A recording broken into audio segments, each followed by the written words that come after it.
Matt, how are you, buddy? I'm good. How are you guys doing? Miss seeing you. We used to be able to I know. talk golf a lot more often. We're going to get to 2002, but let's go chronologically. I mean, 2002 was more famous than 2000. So, what's your recollection, Matt, of what happened in 2000? Well, immediately, I can't believe it was 25 years ago. It seems like there's no way time could have moved that fast. But I'm a little more gray, and my kids are growing up, so I guess that's just what happens. But 2000, I was a rookie, right? So you didn't know how many tournaments you were going to get in, and that was obviously early in the schedule. The first 2 weeks prior, my second event down at the Bob Hope, now the American Express, I was in the final pairing on Sunday, played pretty well. And I remember Curtis Strange, ABC had the feed, and Curtis said, I think I shot even par, went into the final round and finished seventh or eighth or so. And he said, you can't come out on the PGA Tour. You got to, on the final round, you have to go attack to win golf tournaments. And literally 2 weeks later, I was in the final pairing on Monday. It was a Monday finish. And I said, you know what, let's go attack this golf course. And I went out in 5 under 31. And I pretty much, I looked at the leaderboard after 10 and realized I had a 3-shot lead over VJ and I think Nota Begay. Nowhere did I see Woods. And then I made a couple bogeys and I didn't hear the roar. I was back on probably 12 or 13 when he eagled 15. And I looked at the leaderboard walking off 16 green and I was like, okay, I got to birdie one of the last 2 holes to send us in a playoff or birdie both and win this thing. And left the putt for birdie short on 17 and missed a birdie on 18. So I didn't cough it up, but I was like another victim of what Tiger can do in that moment. And like you mentioned in the lead-in, he went on to win the U.S. Open by 15 like 4 months later.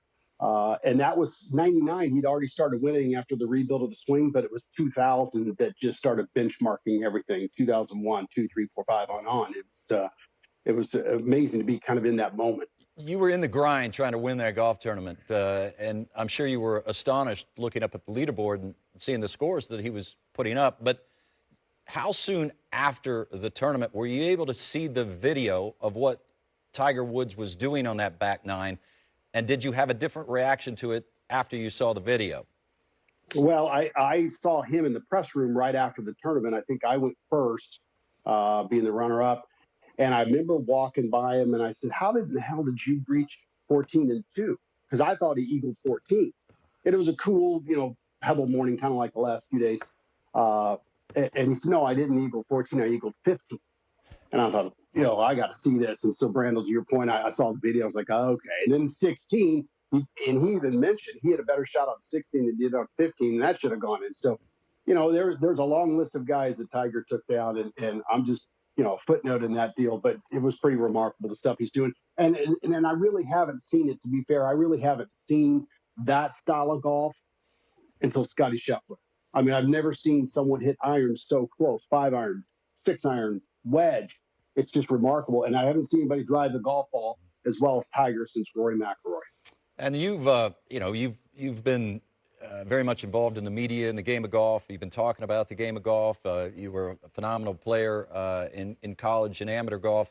And your experiences out on the PGA Tour, how could you put your arms around what we were seeing with Tiger Woods? Had you ever seen anything like it? Did he exceed your expectations? And to what extent did you feel like he was impoverishing everybody around him psychologically? Well, I think, Brandel, you were part of that too in that era, and we all got sucked into seeing how can we even compete against Tiger as the tournament started mounting, as the records started being crushed. I mean, he transformed the game of golf, much like Michael Jordan did with basketball, and it is amazing to see how much he's changed it. Well, what has he changed the most? I see the fitness element of Tiger from 99 to where we are currently.